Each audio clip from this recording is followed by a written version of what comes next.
What economic terms should you know for GED Social Studies? Imagine trying to understand how the world's money moves without knowing the basic words that explain it all. It's like trying to read a map without knowing the streets.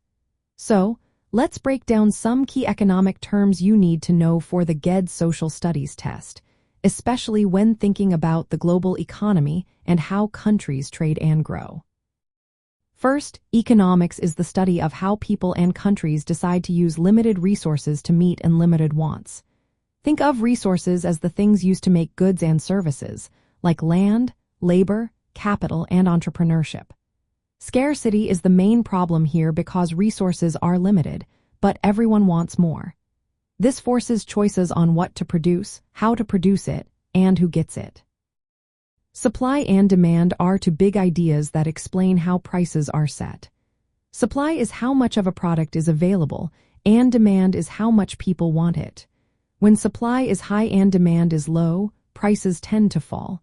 When demand is high and supply is low, prices go up. This balance helps keep markets working smoothly. A market economy is when individuals and businesses make most decisions based on supply and demand. In contrast, a command economy is where the government controls most economic activity. Some countries have a mix of both, called a mixed economy, where private businesses and government work together to run the economy. Factors of production are the resources needed to make goods and services. These include land, which is natural resources, labor or human effort, capital like machinery and money, and entrepreneurship, which is the ability to organize and take risks to start new businesses. Inflation is when prices rise over time, making money less valuable. For example, if a loaf of bread costs $2 today and $3 next year, that's inflation.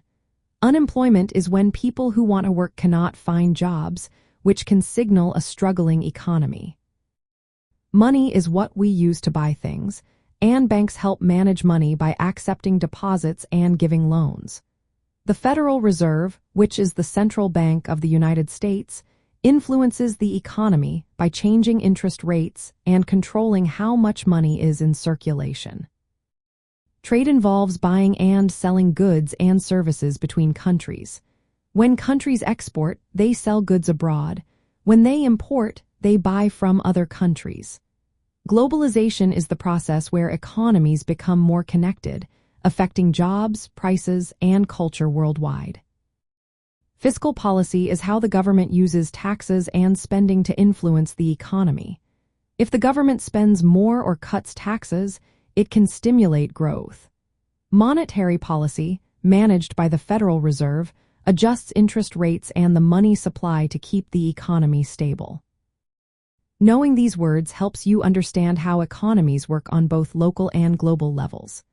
For example, understanding supply and demand explains why prices change.